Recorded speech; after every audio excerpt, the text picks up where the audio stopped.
All right.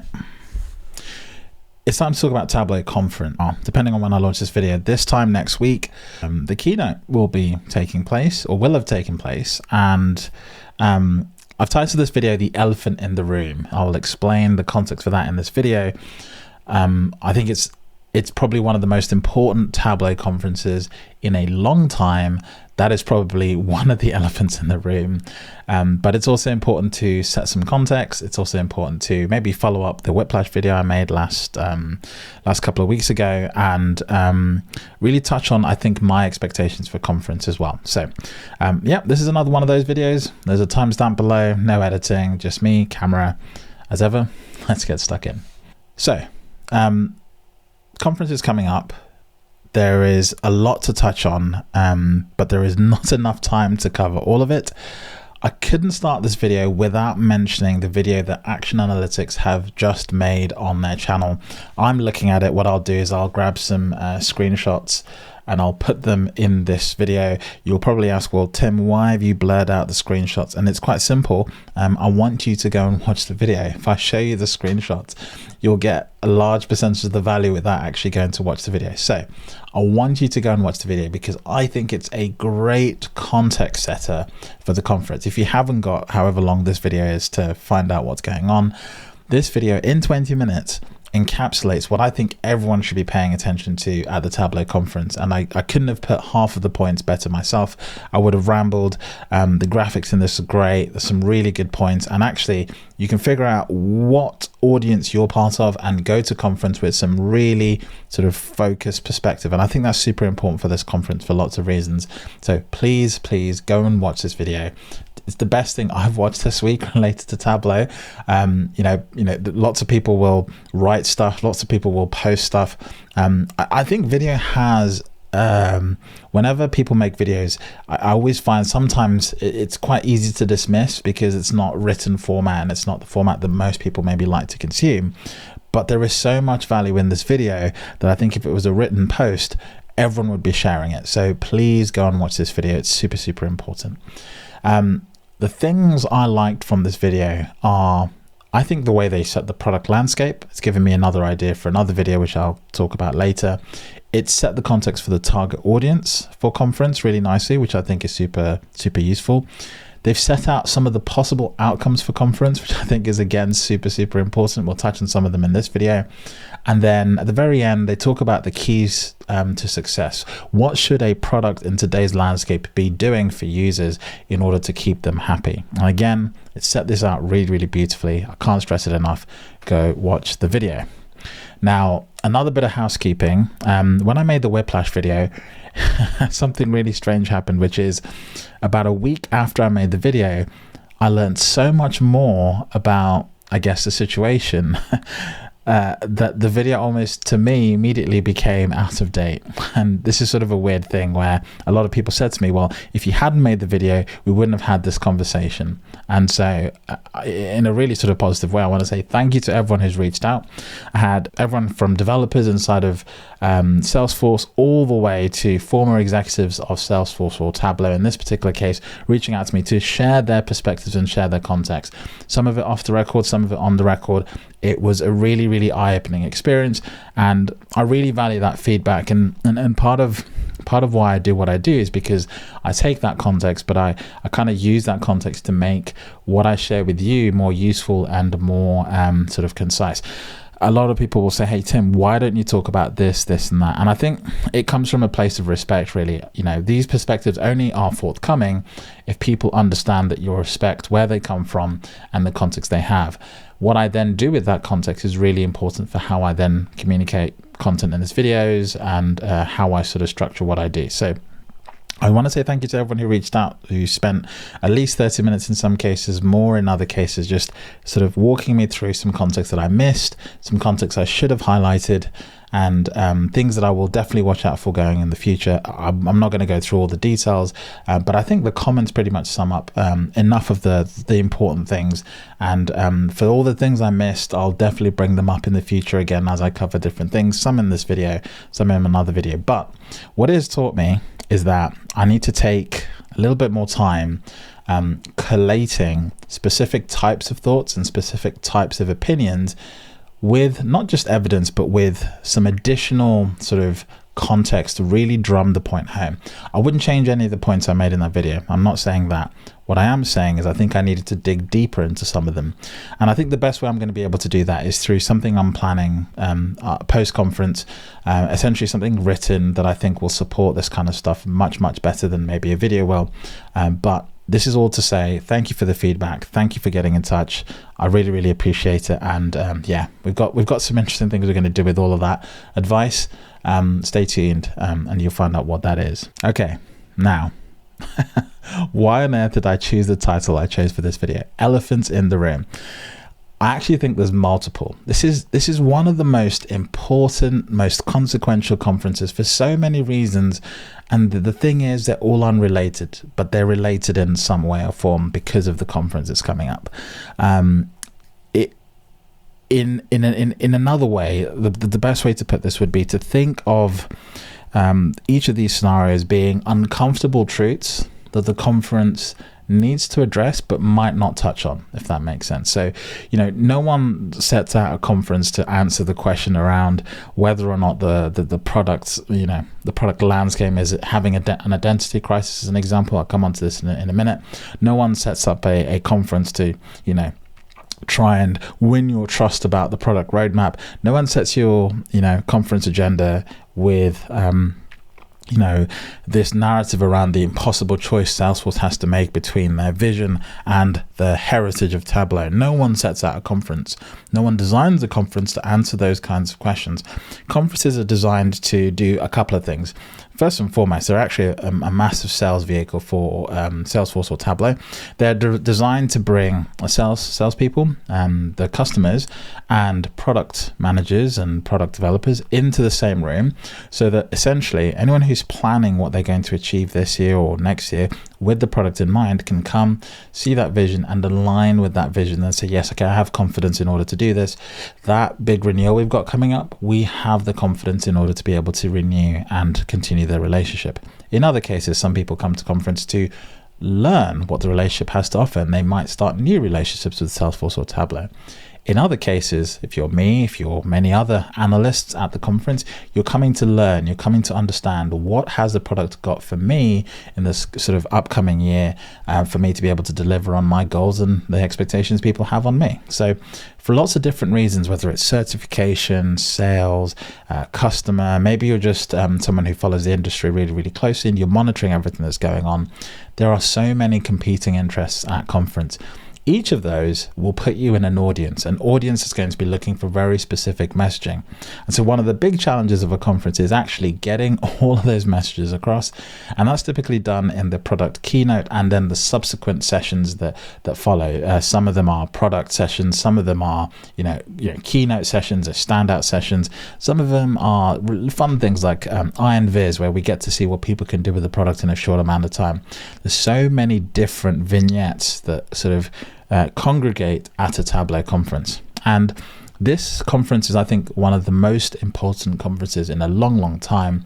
And I just want to sort of set out, I think, 5 challenges that Salesforce has to meet in this conference. And I think how they handle each of these will really decide how people walk away from the conference. I think in the video that I called out at the beginning from Action Analytics, they have sort of 4 possible outcomes. Those four possible outcomes are, absolutely on point. Again, I'm not going to tell you what they are because I want you to go watch the video. I'll put a link in the description and in the comments. Go watch the video. But the 4 possible outcomes are absolutely on point. So let's look at the first one. The first one is what I call the product identity crisis. This is a bit of a dramatic name, but hey, this is YouTube. I have to do something to make it sound interesting. I don't think there is an identity crisis in the sense that the products don't know what they are and what they do. What I do think is there's a little bit of a confusion going on in the community around what the products are and what they do. So much so that I think even small things like product naming is confusing everyone in terms of setting expectations of what the product can do, but then also just being really hard to keep up with. When there are so many things changing so quickly, it can leave people a little bit lost. And the last video I made, Whiplash, was entirely squared on that very point. The feeling that you have after all of these changes. It doesn't mean any of the changes were bad or good. It just means you have this feeling afterwards, this sort of harsh feeling after there's been so many changes in quick succession, that it leaves this really sort of strange effect after the math, where even if you want to keep up, it's not a nice experience to be part of. So when we talk about the identity crisis, I think the first thing to just call out is that at this conference, Salesforce has to really understand that not everyone gets their product naming. It doesn't matter how organized or how many workshops, all of that stuff. Like, honestly, analysts do not care how much effort you put into the naming. If they don't get the names, and if the name is not clear, it does not matter. The stuff will not land. If you're watching a keynote presentation on stage and they say, oh, use the Tableau Plus license to go and get this nice Tableau Pulse feature, and this will be available in Tableau Cloud, and also, by the way, you also get Data Cloud with Tableau Semantics. A sentence that makes absolute sense, but I guarantee you so many people will not get that sentence at all. Their brains will just explode because they've not been dialed in as I am on this channel about the different product names. And that in itself will make it harder to follow the product messaging. It will then make it much, much harder to then understand, wait, I heard this thing called Tableau Semantics. Does that mean this is going to be available in the data model? And the irony is, someone will say to you, well, kind of yes, but what they're thinking is not the same as what you're thinking. So all of this just leads to what I think is a real sort of mess in terms of just understanding the message that's being put across to you and understanding where it sits. This then gets amplified with the number of sessions that are going on. One of the things I'm looking out for at the conference this year is just to see how much of Tableau's own messaging or Salesforce's own messaging is actually correct in their own content, because so much changes so quickly that it's quite common to see Salesforce themselves calling this with deprecated names, old names, or even messaging around direction that I know has changed but just hasn't sort of filtered down. So that will be a super interesting thing, something that I think everyone should be paying attention to. There is also this, what I would say, as part of this identity crisis, this issue of abandonment. And this issue just really comes around because what I would call Tableau core customers, people who've been using the, I'm going to call it legacy again. Tableau hates that term. Well, to me, it's the appropriate term because this is how it's presented, in my opinion. Everyone who's been using what we'd call Tableau core, or the legacy products, so the desktop, server, prep, all of that stuff, the stuff that's been around for 20 years and has been building for a long, long time and continues to develop going forward, it is not the same as a thing they've called Tableau Next, the vision for Tableau. And I think this all comes around for a very simple reason. This time last year, we were told that Tableau were working on something bold, something big. They told us what the 4 things that we'd said we keep having issues with, and they were going to bring something new. And the way that was communicated was in such a way that everyone felt that, yes, Tableau have heard me, Salesforce have heard me. They are going to really take on these 4 big challenges. They called it the 4th wave of analytics. And that has come about. But the thing we now have is running in parallel to the things we thought we're going to get fixed. So that's what creates this sort of juxtaposed a little bit. You've got the new stuff coming through. You've got the old stuff, which is not changing, but also getting enhanced and being added. And so the messaging is that these are running side by side, but everyone thought coming into this that this was going to be sort of one new revised platform.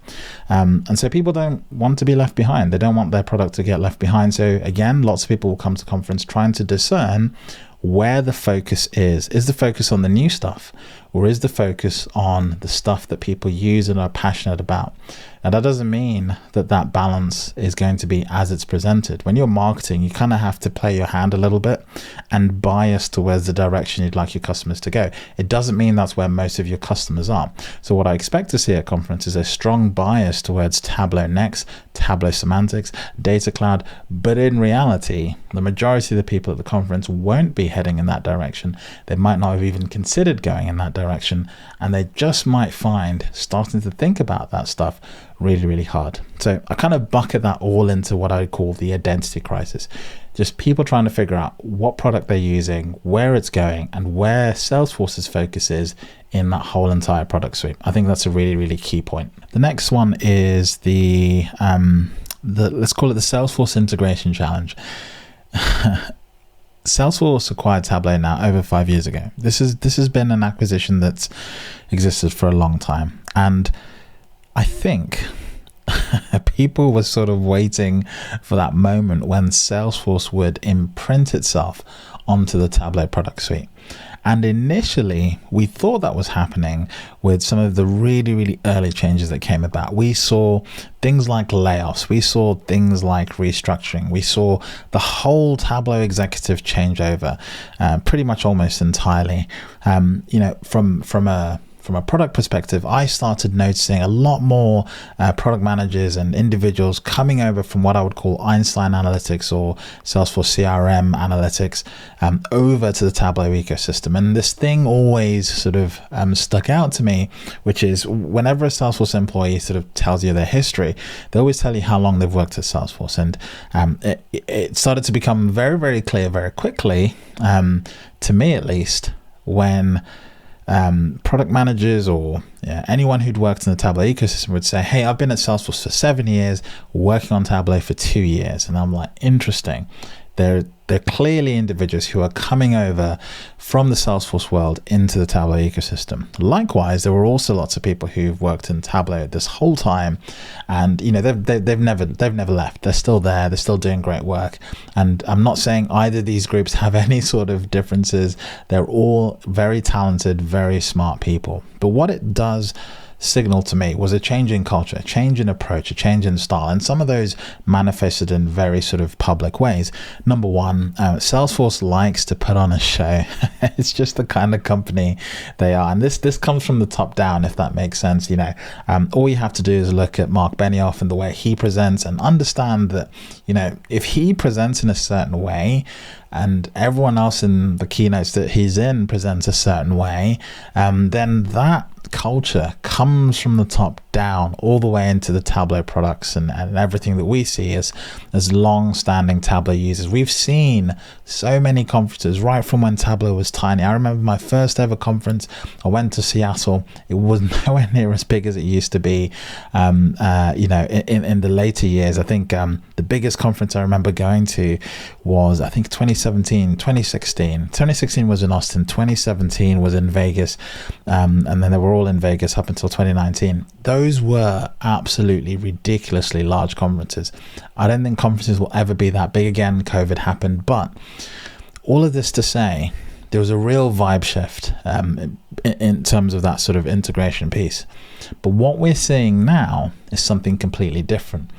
What we're seeing is not just the culture, not just the changes coming through, not just the presentation styles coming through, but genuinely the decisions, the kind of decisions that Salesforce would make about pursuing a direction, changing the way a product works, really planning the implementation of a product and its delivery all the way through. The end-to-end picture of how you manage a product is really manifesting itself in the Tableau ecosystem, and we feel that change. Again, I'll signpost to the Whiplash videos. We see elements of that.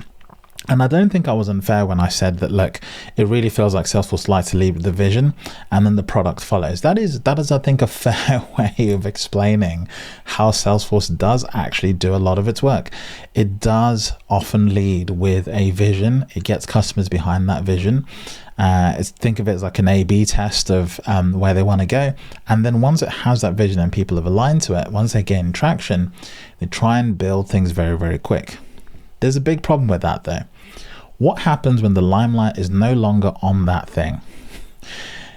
If the thing has not been delivered to the fullness of that vision, then it's likely to be that thing won't ever reach that vision that was initially sold. And you end up with what I would call sort of, fragmented bits that, no one ever comes back to fix. Likewise, when that kind of mentality exists, where do you think everyone who wants to work at Salesforce, where do you think all their attention is? It's all in the places where there is attention. It's going to be really interesting, let's just say, to look at Tableau Pulse over the next 2 years and just see how and when it gets the resources to keep pushing in the areas that it's pushed. Because to me, the job is not done. But in a funny way, this could be the first time we see this sort of thing I'm describing, where there is a little bit of a challenge in sort of maintaining a product beyond the excitement and the vision.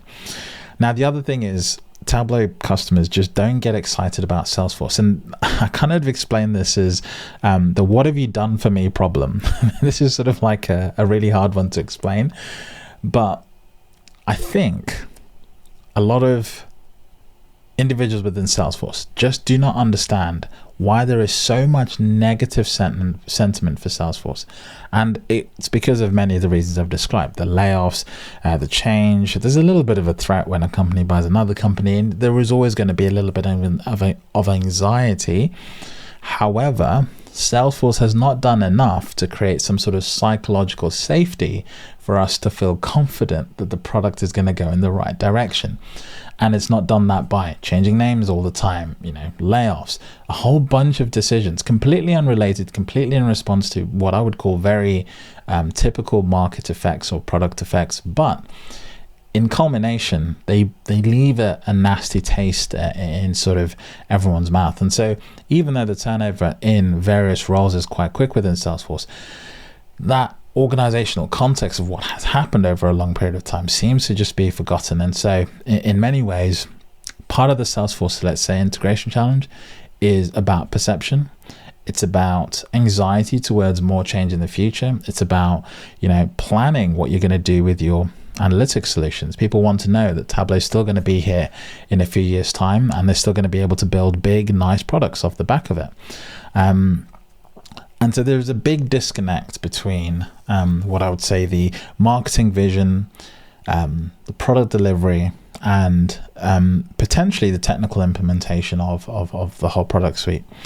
At the same time, I'll be the first to tell you that since Salesforce has acquired Tableau, I, for one, can tell you that it's only been for the better. And it sounds crazy that I'm sat here saying that after I made the video about Whiplash, but there are just so many things that I have noticed for the better since Salesforce acquired Tableau, in terms of features getting picked up on the user list, in terms of the way they approach certain things that are shipped at various times, the sort of the rigidity and the structure that have brought to some parts of the product release cycle, even small things like being more transparent about certain aspects of the roadmap, whilst at the same time, changing that mix up a little bit. There's so many things that I've changed that I think are good things. Even just realizing what some of these big ticket issues are and trying to solve them for once. So important.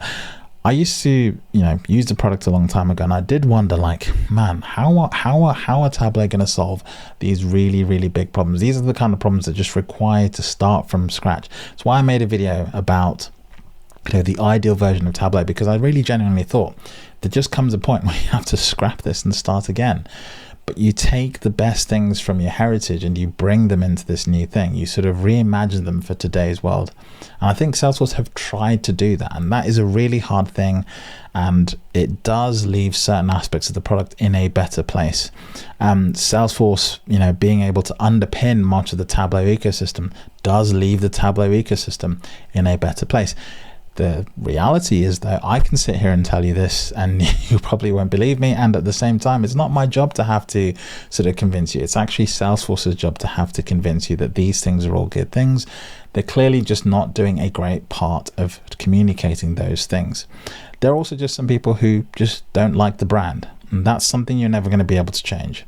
Salesforce just need to recognize that in some places the Salesforce brand doesn't carry the weight it maybe they think it should carry amongst Tableau customers. And so you have to solve that in a very different way to how you'll solve it for the people who just don't know what value the brand is bringing forward. So Salesforce integration challenge, really big challenge. There's so much more I could talk about.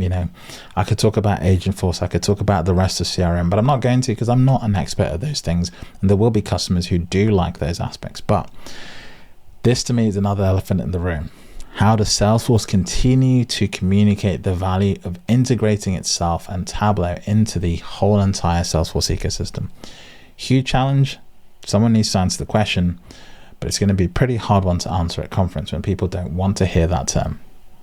Now, in the previous bit, I touched on this, what have you done for me kind of problem. And this really culminates in, well, one really simple idea, which is trust and confidence around delivery. Now, what do I mean by that? Well, in the past, Tableau have showed things at conference and not delivered them, or delivered them many years later than expected. A good one, virtual connections. We saw this first, I think, in 2016, and it took up until 4 or 5 years later to actually see that feature come through.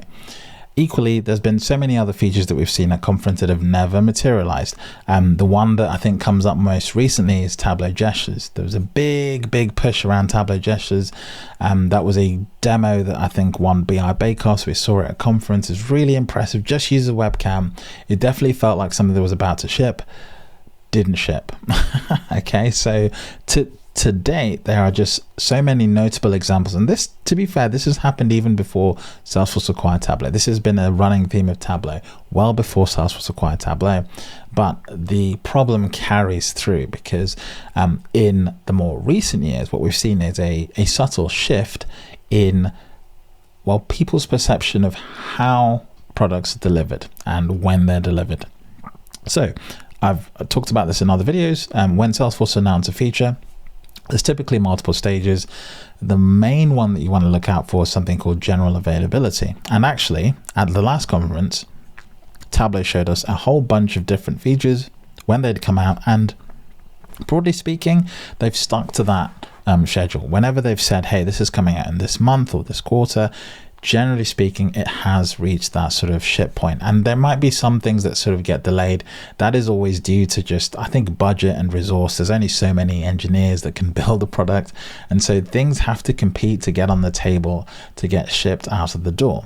Additionally, you could be building a feature and find a problem or a huge bug that you didn't expect to find, but in order to fix it, it requires more work, and therefore you end up pushing that ship point further back and maybe waiting for the next big cycle of time that you get in order to shift that and other problems in one bucket of time. This is just how product development works. The issue we have is, I think there is this sort of building sea of anticipation for a bunch of things that people have been asking for a long time, and to be honest, they've just waited too long. If you look at the ideas page and you look at the number of new features coming through the ideas page, some of them, there's this sort of big sigh of relief, and there's often this sort of thing that says, yeah, finally we have this basic thing, tables in Tableau. There's a new extension that does all of this. The response most people will have is, finally Tableau can do X, Y, Z. If you look at the data model as an example, this has existed in other products for a long time. If you look at Power BI, already has something like this already. The typical response from the broader community is, finally Tableau can do X, Y, Z. So these are never, things to celebrate, because in many ways, some people perceive them as having arrived late. But this perception carries through with Salesforce, because the other challenge with Salesforce is, since the last conference, it's actually a fair question to say, well, what in this new vision have you delivered? And the thing about it is, look, Salesforce never gave us a date. And Salesforce never said, hey, this new vision is going to be live by this point. And in their defense, they would also argue that actually they've already started to ship on this vision. The problem is, I'm not sure many people know that. And actually they've not helped themselves, because the marketing and the communication touch points have all been shifting. And so a good example, if I say to you, hey, when is Tableau next available? Salesforce would say to you, it's already available. And you'd go, well, how do I access it? And then they'd go, well, you need a Tableau Plus license. and you need a Tableau Plus license with Data Cloud for Tableau, something brand new that I saw on the LinkedIn page that I didn't know existed until literally a week ago, kind of part of the problem. And then on top of that, there'll be this sort of elephant in the room around Data Cloud, which is like, okay, well, what is Data Cloud? Can I just publish all my data sources from my Tableau Cloud instance up to Data Cloud? And you just get into this sort of list of questions and things that are just really difficult to answer. And so people, whenever you have to explain something, you've already lost everyone. It's a typical sort of concept in politics, actually. When you're in a TV debate, the minute you have to explain a fact, you've already lost half the audience. And this is the exact same thing. Whenever Salesforce has to then try and explain to you how exactly something works, they've already lost everyone. And in so many cases, to me, the blindingly obvious decision of how you communicate it and then how you solve the problem just seems to never be on the table. It just never seems to be something you can look at. A good example, if I'm on Tableau Cloud today and I also want to try Tableau next, to me, a logical thing would be to say, well, let's make it easy for you to try your data sources, regardless of where they are, across these two platforms, because your data sources fundamentally drive the experiences between these two platforms, Tableau Next and then Tableau Core, or Tableau Cloud in this instance. Well, in order to do that, it turns out that Data Cloud is actually a really important part of this piece, because Tableau semantics itself is driven off Data Cloud. And so it turns out that, look, if you want to try this new exciting thing, you're going to have to commit to putting your data sources inside of Data Cloud. And so the next question is, well, how do I get my data sources in Tableau Cloud, the things I've already invested a ton of time on, into Data Cloud? And there's a couple of mechanisms. I don't know what that is yet because I haven't seen the documentation. I haven't even tried it myself. But the route exists. But even that in itself is just not a logical thing. If I was doing this from a customer first perspective, what I would have done is said, hey, it looks like Data Cloud is going to be a pretty important part of this piece to try anything across the two things side by side. Let's make it easy for all data sources in Tableau Cloud to equally exist immediately, readily available inside of Data Cloud. Now, this might be an unreasonable ask, but if you can solve that problem, suddenly you've just multiplied the number of people who can try the new thing that you're trying to ship without any friction. They can try Tableau semantics. Why? Because they know that if they don't like it and it doesn't work, it's not going to affect any of the data sources that are currently running inside of Tableau Cloud. Equally, if they do love it, they can capitalize from it and put it back into a Tableau workbook because there's a new connector for Tableau semantics, and then the journey just continues. And so you might have this sort of virtuous circle where a few things are ready to go over to the new thing, but some things aren't ready, and so you leave them where they are, and slowly over time that shift changes. That's how I would have done that as a sort of customer-led focus. But because that's not the case, because it's actually quite painful, even customers who are paying for Salesforce and Tableau still today find it really difficult to figure out how to try the things they're apparently supposed to have a license for. There was a really interesting session at Tableau, at TDX, Salesforce TDX, which was like the developer conference for Salesforce. And there was an interesting session on Tableau semantics. And there was a gentleman who got up at the end of that session and asked a very sort of basic set of questions. And it was very just apparent that the Salesforce reps who were presenting just didn't expect this sort of response from the customer. This customer was, genuinely trying to try this new experience, but was just having a really tough time trying to get it. And that's going to be the repeating experience that you get. I put a timestamp to it in Salesforce Plus. I obviously can't link to it directly, so I'll put the link and I'll tell you which timestamps to go to. But that in itself, that whole interaction is about 5 minutes, is an example of what I think is about to happen at Tableau Conference times 10, because everyone there is going to be in the exact same situation. So we'll call that the trust and delivery gap. How do we trust that Salesforce can really close the gap on these things that we've been wanting them to close the gap on for a really, really long time? How do they do that, and how do they increase the psychological safety, I guess, in this sort of ecosystem of products they're trying to ship to us? Now, the next one's a little bit briefer. It's actually quite easy. It's to do with the global context today. Trump. Now, this is not a political video. This is not an opportunity for me to suddenly start to take sides. What I will say is that as a UK citizen who's traveling to conference, let's just say I'm really glad I booked my conference ticket when I did, because if I was having to book it now, I would genuinely be thinking twice about going to America for so many different reasons. Now, this isn't to say that I think America has suddenly changed, or, I'm not going to feel welcome at somewhere like the Tableau Conference. But if I think about next year and the year after that, and then the year after that, you just got to ask yourself, I think it's going to be a real struggle for a lot of people to justify traveling to America for a Tableau Conference. Tableau conferences are very, they're not cheap things to start with, especially if you're traveling from outside of America. If you're traveling from outside of America, you can expect to spend anything really starting from about $3,000 up, because you've got flights, you've got hotel, and then additionally, you've also got a little bit of the currency stuff to fight with. And then on top of that, you really have to be going there to sort of, execute on something really, really valuable. So you'll probably throw in a certification, you'll probably throw in some sort of contact point with your sales team.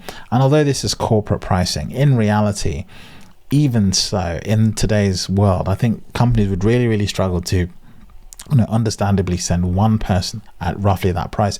Imagine sending 2 or 3 people, which is typically how teams work, right? So that value judgment is going to change, not because of anything that's happened at the conference, but just because I think America as a country will really become an unattractive place to go and travel to for lots of, very, very valid reasons. And it's also not safe to assume that, hey, everyone in the Tableau ecosystem can just ignore this sort of global discussion that's going on around what's going on in America. At some point, people can take an active choice not to go to a country where they don't feel the country aligns with their values. People make that decision all the time. Now, for Tableau and Salesforce, most of their customers are based in the US, makes total sense. And so actually, I think the impact will mostly be for people traveling to conference from outside of the US. So they have a couple of options. They can either downscale the US event and upscale other events around the world. I'd love to see that. I'd love to see a return of DataFam Europe this year again. I think that was a great European conference. Whether it's in London or whether it's another European city, I don't know. Whichever city it's in Europe, I will definitely go, because I think it's great to have this sort of critical mass of people in local communities where this stuff goes on. So that to me is the model they have to solve. But I think it will be the elephant in the room, because conference tickets are still available, and I think people will be looking at them now in a very different light to how they were looking at them just a month ago or even 2 months ago. So it's a really tough one to it's a really tough one to sort of touch on. I don't want to go into politics again, but I do think there is going to be an impact on the global Tableau community just purely based on all the activity that's going on. And I think there will be people who will be attending the conference in a very different light, because their companies might be about to make really, really tough decisions in order to combat what's going on. So I think that will just set the context for conference, but it won't really be a talking point of conference, because we don't go to Tableau conference to be political, but I think it will have an impact.